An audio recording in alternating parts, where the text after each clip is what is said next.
YouTube channel Lakshmi here. അപ്പൊ എല്ലാവർക്കും സുഖമാണെന്ന് ഞാൻ വിശ്വസിക്കുന്നു. എനിക്ക് ഇവിടെ സുഖം തന്നെയാണ്. അപ്പൊ ഞാനിപ്പോ ഒരു ലോങ് വീഡിയോ ചെയ്തിട്ട് ഏകദേശം ഒരു 4 മാസത്തിന് മീതിയായിട്ടുണ്ടാവും. എന്താ കാര്യം എന്ന് പറഞ്ഞു കഴിഞ്ഞാൽ കണ്ടൻസ് കിട്ടുന്നില്ല ഗൈസ്. കണ്ടൻസിന് നല്ല ക്ഷമാണ്.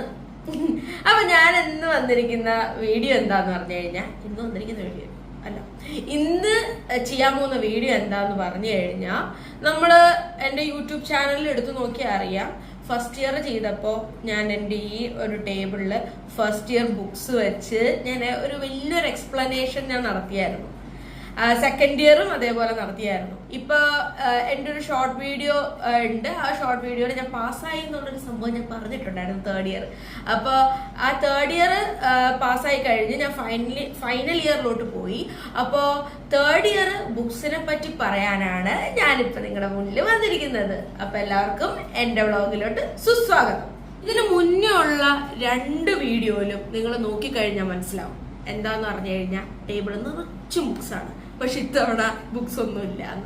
അതെന്താന്ന് പറഞ്ഞു കഴിഞ്ഞാൽ ഞാന് ശരിക്കും പറഞ്ഞു കഴിഞ്ഞാൽ 2021 ബാച്ചാണ്. അപ്പോൾ ഇത് വന്നതുകൊണ്ട് തന്നെ നമുക്കെന്ന് പറയുന്നത് ഭയങ്കര ഒരു ഇത് നടന്നുകൊണ്ടിരിക്കുകയാണ്. അതായത് നിങ്ങൾക്ക് എല്ലാവർക്കും അറിഞ്ഞിട്ടുണ്ടാവും.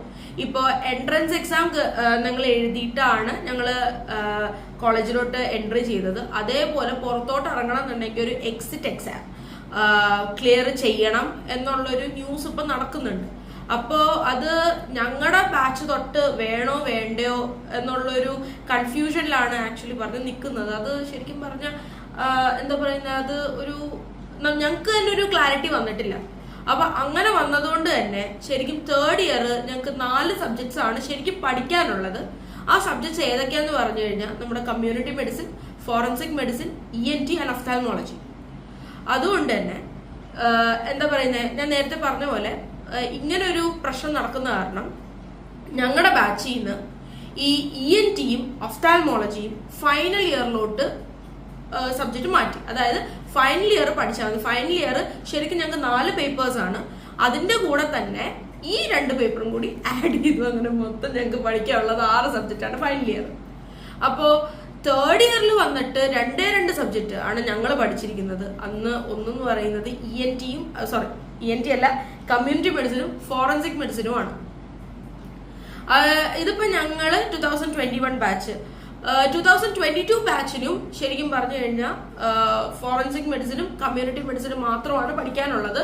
ഈ ENTയും ഒഫ്താൽമോളജിയും വന്നിട്ട് ഫൈനൽ ഇയറിലോട്ട് മാറ്റിയിട്ടുണ്ട്.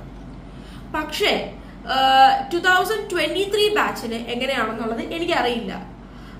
അതുകൊണ്ടാണ് ഞാൻ അതിനെപ്പറ്റി സംസാരിക്കാത്തത്. അപ്പോൾ ഞാന് എന്താ പറയുന്നത്, ഫോറൻസിക് മെഡിസിനും കമ്മ്യൂണിറ്റി മെഡിസിന്റെയും ബുക്സിനെ പറ്റിയിട്ടും പേപ്പേഴ്സിനെ പറ്റിയിട്ടും ഒക്കെയാണ് ഇപ്പൊ ഞാൻ സംസാരിക്കാൻ വേണ്ടി വന്നിരിക്കുന്നത്. കമ്മ്യൂണിറ്റി മെഡിസിന് ഞാൻ ഫോളോ ചെയ്തിരുന്ന ബുക്ക് എന്ന് പറയുന്നത് പാർക്ക് ടെക്സ്റ്റ് ബുക്കാണ്. പാർക്കാണ് ശരിക്കും പറഞ്ഞു കഴിഞ്ഞാൽ നമ്മുടെ ഇന്ത്യയിലെ ഓൾമോസ്റ്റ് അല്ല എല്ലാ സ്റ്റുഡൻസും പഠിക്കുന്നത് പാർക്ക് ടെക്സ്റ്റ് ബുക്സ് ആണ്. അതിന്റെ താഴെയുള്ള ടെക്സ്റ്റ് ബുക്സ് മാർക്കറ്റിൽ അവൈലബിൾ ആണ്.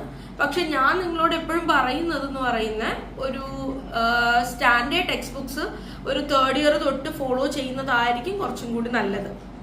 അപ്പൊ ഞാൻ ഫോളോ ചെയ്യുന്നത് പാർക്ക് ടെക്സ്റ്റ് ബുക്കാണ്. അപ്പൊ പാർക്ക് ടെക്സ്റ്റ് ബുക്ക് എന്ന് പറയുന്നത് എന്താ പറയുന്നത്, തേർഡ് ഇയർ കയറിയ കുട്ടികൾക്കറിയാം, പാർക്കുള്ള കുട്ടികൾക്കറിയാം. ഈ ഒരു കട്ടി വരും, നല്ലൊരു എന്താ പറയുക, നല്ലൊരു ഗ്രന്ഥത്തിന്റെ അത്ര ഉണ്ട്.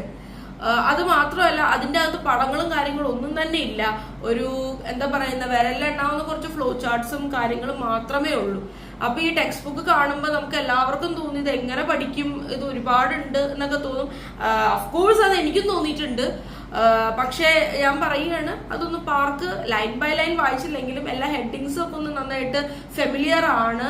അത് മാത്രമല്ല എല്ലാ കാര്യങ്ങളും ഇപ്പോഴെ തന്നെ ഇങ്ങനെ മഗ്ഗപ്പ് ചെയ്ത് പഠിക്കുന്ന കുട്ടികളാണെന്നുണ്ടെങ്കിൽ മഗ്ഗപ്പ് ചെയ്യാതെ മനസ്സിലാക്കി പഠിച്ചു കഴിഞ്ഞാൽ കുറച്ചും കൂടി നല്ല എളുപ്പമായിരിക്കും.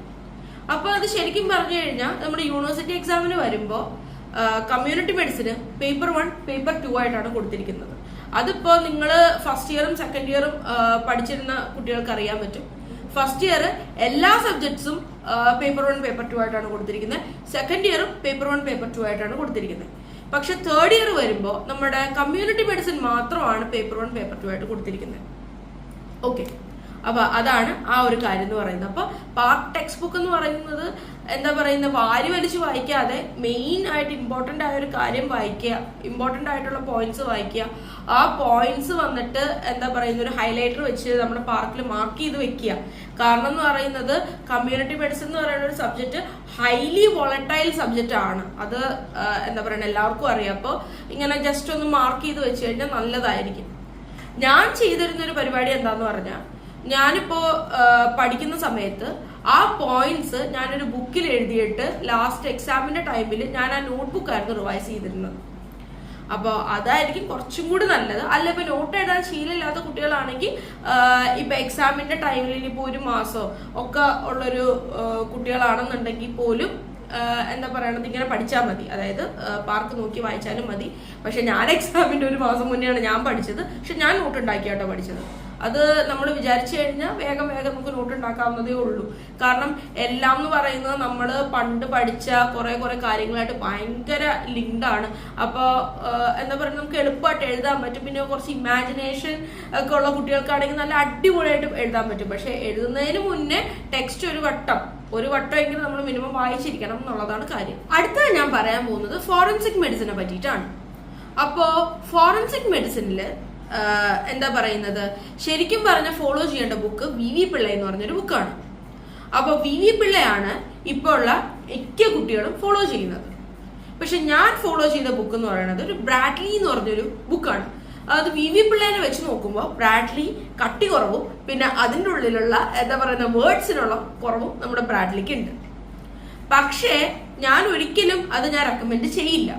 കാരണം എന്താണെന്ന് പറഞ്ഞാൽ VV പിള്ളയിലുള്ള ഒരുപാട് കാര്യങ്ങളൊന്നും നമ്മുടെ ബ്രാഡ്ലിയിൽ കൊടുത്തിട്ടില്ല. അപ്പോൾ ഞാൻ ഒരു എക്സാമിന്റെ ഒരു ടൈം ആവുമ്പോൾ ഞാൻ എന്താ പറയുക, ഞാൻ മാത്രമല്ല ഞങ്ങളുടെ ക്ലാസ്സിലുള്ള കുട്ടികൾ ഞങ്ങൾ ചെയ്യുന്നത് ഒരു 10 വർഷം മുന്നേ ഉള്ള ഒരു ക്വസ്റ്റ്യൻ പേപ്പേഴ്സ് എടുത്തിട്ട് ഞങ്ങൾ നോക്കുമ്പോൾ അതിൽ ഒരുപാട് ക്വസ്റ്റ്യൻസിന്റെ ആൻസേഴ്സ് ഒന്നും നമ്മുടെ ബ്രാഡ്ലിയിൽ കൊടുത്തിട്ടില്ല എന്നുള്ളത് ഞാൻ മനസ്സിലാക്കിയിട്ടുണ്ടായിരുന്നു. അപ്പൊ അതിൽ നിന്നാണ് എനിക്കത് മനസ്സിലായത് VV പിള്ളയാണ് കുറച്ചും കൂടി നല്ലതെന്ന്. പക്ഷെ അപ്പൊ VV പിള്ളയും ബ്രാഡ്ലിയും തമ്മിലുള്ള ഒരു വ്യത്യാസം എന്ന് പറയുന്നത്, VV പിള്ളയിൽ കുറച്ച് കാര്യങ്ങൾ നമുക്ക് സ്കിപ്പ് ചെയ്യാനായിട്ട് ഞങ്ങൾക്ക് സാധിക്കും. പക്ഷെ ബ്രാഡ്ലിയിൽ അത് പറ്റില്ല. ബ്രാഡ്ലി അത് ഫുള്ള് പഠിച്ചേ മതിയാവും. ഓക്കെ, അതാണ് നമ്മുടെ ഫോറൻസിക് മെഡിസിന്റെ ഒരു കാര്യം എന്ന് പറയുന്നത്. അപ്പൊ ഫോറൻസിക് മെഡിസിനിൽ ആകെ വരുന്നത് ഒരൊറ്റ പേപ്പറാണ്. പേപ്പർ 1 പേപ്പർ 2 എന്നൊന്നുമില്ല, ഒരൊറ്റ പേപ്പറാണ് ഫോറൻസിക് മെഡിസിനിൽ. അപ്പൊ ഇപ്പൊ നമ്മൾ ഫോറൻസിക് മെഡിസിൻ എടുത്തു കഴിഞ്ഞാൽ ടോക്സിക്കോളജി എന്ന് പറഞ്ഞൊരു ഭാഗമുണ്ട്. ആ ഭാഗം എന്ന് പറയുന്നത് ഭയങ്കര ഇമ്പോർട്ടന്റ് ആണ്. അതിലെന്ന് പറയുന്നത് കുട്ടികളോട് ഞാൻ പറയുന്നത് പറയുന്നത് അതിലുള്ള ഒരു ടോപ്പിക് പോലും നിങ്ങൾ സ്കിപ്പ് ചെയ്യാതിരിക്കുക. അതിൽ നിന്ന് നിങ്ങൾ ഒരിക്കലും ഇമ്പോർട്ടന്റ് എന്നുള്ളത് പഠിക്കാതിരിക്കുക. പിന്നെ VV പിള്ള പഠിക്കുന്നത് കൊണ്ട് ഫോറൻസിക് മെഡിസിന്റെ ഒരു പ്രത്യേകത എന്താന്ന് പറഞ്ഞു കഴിഞ്ഞാൽ, ഈ എന്താ പറയണത്, ഈ ഇൻവെസ്റ്റിഗേറ്ററി ത്രില്ലേഴ്സും ഇൻവെസ്റ്റിഗേറ്ററി മൂവീസ് ഒക്കെ കാണുന്ന ക്രൈം ത്രില്ലേഴ്സ് മൂവീസ് ഒക്കെ കാണുന്ന കുട്ടികൾക്ക് അറിയാം അതിനോടൊരു കുറച്ച് ക്രേസ് ഉണ്ടാവും. അപ്പോൾ ഒരു കുറച്ച് വായിച്ചു കഴിയുമ്പോൾ തന്നെ നമുക്ക് ഈ ഒരു ഫോറൻസിക് മെഡിസിനോട് തന്നെ എന്താ പറയുന്നത് ഒരു ഇഷ്ടം തോന്നും. ഒരു എന്താ പറയുക, നമ്മൾ ഇഷ്ടമല്ല, ഒരു ആകാംക്ഷ തോന്നും. ആ ആകാംക്ഷയിൽ തന്നെ അത് മുഴുവനും വായിച്ചു പോകും. അപ്പൊ ഫോറൻസിക് മെഡിസിനിൽ ആക്ച്വലി പറഞ്ഞു കഴിഞ്ഞാൽ ഒരു പോയിന്റും വിടാതിരിക്കുക, ജസ്റ്റ് എന്താണെന്ന് വായിച്ചു പോവുക. അതേപോലെ തന്നെയാണ് കമ്മ്യൂണിറ്റി മെഡിസിനും എന്താണെന്ന് വായിച്ചു പോവുക. ഒരിക്കലും ഇമ്പോർട്ടന്റ് എന്ന് പറഞ്ഞ് പഠിക്കാതിരിക്കുക. അല്ലെങ്കിൽ നമ്മൾ മെയിൻലി സ്ട്രെസ് ചെയ്യേണ്ട കാര്യം എന്താന്ന് പറഞ്ഞു കഴിഞ്ഞാൽ 10 വർഷം മുന്നുള്ള ഒരു ക്വസ്റ്റ്യൻ പേപ്പേഴ്സിലുള്ള എല്ലാ ക്വസ്റ്റ്യൻസും നമ്മൾ നല്ല പക്കയായിട്ട് പഠിക്കുക. പിന്നെ അതിലുള്ള അത് പഠിക്കുമ്പോൾ തന്നെ ഓൾമോസ്റ്റ് പോർഷൻസും കവർ ആവും. എന്നിട്ട് അതിൽ നിന്ന് എന്താ പറയുക, അതിലുള്ള ഓരോ പേജിലും പിന്നെ നമ്മൾ വായിക്കാണ്ട് വിടുന്ന കുറച്ച് ഭാഗങ്ങൾ ഉണ്ടാവും. ആ ഭാഗങ്ങൾ എന്താണെന്നൊന്ന് വായിച്ചിട്ട് പോവുക. അപ്പൊ എക്സാമിന്റെ ടൈമിൽ ഇൻ കേസ് എക്സാമിനർ അത് ചോദിച്ചു കഴിഞ്ഞാൽ നിങ്ങൾക്ക് അതിനെ പറ്റി കുറച്ച് എഴുതാൻ കഴിയും. അതാണ് കാര്യം. പിന്നെ പ്രാക്ടിക്കലിന്റെ ഒരു കാര്യം വരുവാണെന്നുണ്ടെങ്കിൽ, കമ്മ്യൂണിറ്റി മെഡിസിനിൽ നമുക്കറിയാം കുറച്ച് ഫീൽഡ് വിസിറ്റും കാര്യങ്ങളൊക്കെ ഉണ്ടായിട്ടുണ്ടാവും. അതുകൊണ്ട് തന്നെ നമുക്ക് കേസ് ടേക്കിങ്ങും എല്ലാം നമുക്ക് പക്കയായിട്ടുണ്ടാവും. ഫോറൻസിക് മെഡിസിനിലും അതേപോലെ തന്നെ ഓട്ടോപ്സി പോസ്റ്റിങ്ങിന്, അതായത് പോസ്റ്റ്മോർട്ടം ഓട്ടോപ്സി പോസ്റ്റിങ്ങിന് എന്തായാലും എല്ലാ കുട്ടികളും 3rd ഇയർ പോയിട്ടുണ്ടാവും. അല്ലെങ്കിൽ ഇപ്പൊ 3rd ഇയർ കയറുന്ന കുട്ടികളാണെങ്കിൽ ഓട്ടോപ്സി പോസ്റ്റിങ്ങിന് പോകും. അപ്പൊ തന്നെ കുറെ കാര്യങ്ങൾ നമ്മൾ അവിടെ നിന്ന് തന്നെ പഠിക്കും. കമ്മ്യൂണിറ്റി മെഡിസിനിൽ മെയിൻ ആയിട്ട് നിങ്ങൾ നോക്കേണ്ട ഒരു കാര്യം എന്ന് പറയുന്നത് കേസ് ടേക്കിംഗ് ആണ്. കേസ് ടേക്കിങ്ങിൽ ഇപ്പൊ നമ്മളുടെ മറ്റേ ഗൈനക്കോളജിയിൽ മറ്റേ ഒബ്സ്ട്രക്സ് കേസ് ആണെങ്കിൽ എങ്ങനെയാണ്, പിന്നെ ഡയബറ്റീസിന് എങ്ങനെയാണ്, ഹൈപ്പർ ടെൻഷൻ എങ്ങനെയാണ്, അങ്ങനെ പറഞ്ഞ് നിങ്ങൾ കേസ് ഹിസ്റ്ററീസ് അത് എഴുതേണ്ട. കേസ് ടേക്കിംഗ് ഒരു ബുക്കിൽ ഡയബറ്റീസിന് ഇങ്ങനെയാണ്, ഇതാണ് ഫോർമാറ്റ്, ഹൈപ്പർ ടെൻഷൻ ഇതാണ് ഫോർമാറ്റ്, അതിൽ നമ്മൾ എന്തൊക്കെ ചോദിക്കണം എന്തൊക്കെ ചോദിക്കണ്ട എന്നുള്ളത് പക്കയായിട്ട് നിങ്ങൾ ഒരു ബുക്കിൽ എഴുതി വെച്ച് കഴിഞ്ഞാൽ എക്സാമിന്റെ ടൈമിൽ അത് റീഡ് ചെയ്ത് പോയി കഴിഞ്ഞാൽ എളുപ്പമായിരിക്കും. അപ്പോൾ അത്രേ ഉള്ളൂ ഇന്നത്തെ ഒരു വീഡിയോ എന്ന് പറയുന്നത്. പിന്നെ എനിക്ക് ഇടയ്ക്കൊരു കമന്റ്സ് വരാറുണ്ട്, അതായത് എക്സാമിന് എങ്ങനെ പേപ്പർ എങ്ങനെ പ്രസന്റ് ചെയ്യണം എന്നുള്ളൊരു ഒരു ഇത് വരാറുണ്ട്. അപ്പൊ അതിനെ പറ്റിയിട്ട് ഞാനൊരു ചെറിയൊരു വാക്ക് പറയാം. ഫസ്റ്റ് ഇയറും സെക്കൻഡ് ഇയറും പാസ്സായ കുട്ടികൾക്ക് എന്തായാലും തേർഡ് ഇയർ സുഖമായിട്ട് പാസ്സാവാൻ പറ്റും. അതുകൊണ്ട് അതിന് വലിയൊരു പേപ്പർ പ്രസന്റേഷന്റെ ആവശ്യമൊന്നുമില്ല. ഇപ്പൊ പാർക്കിലാണെങ്കിൽ തന്നെ പടം വരയ്ക്കാനൊന്നുമില്ല, ഫോറൻസിക് മെഡിസിനിൽ മാത്രമാണ് പിന്നെയും എന്തെങ്കിലും പടം വരയ്ക്കാനുള്ളത്. അപ്പോൾ അത് നിങ്ങൾ ഇത്ര നാളെ എങ്ങനെയാണോ നിങ്ങൾ പാസ്സായത് അതേപോലെ തന്നെ പേപ്പർ പ്രസന്റ് ചെയ്താൽ മതി, സുഖമായിട്ട് പാസ്സാവും. അപ്പൊ അത്രേ ഉള്ളൂ ഇന്നത്തെ ഒരു വീഡിയോ എന്ന് പറയുന്നത്. വീഡിയോ ഇഷ്ടമായ do like, share and subscribe to my YouTube channel. അപ്പൊ അടുത്ത വീഡിയോ ആയിട്ട് ഞാൻ വരുന്നത് വരെ, അല്ലെങ്കിൽ അടുത്ത വീഡിയോ ആയിട്ട് നമ്മൾ കാണുന്നത് വരെ, till then stay tuned, bye bye.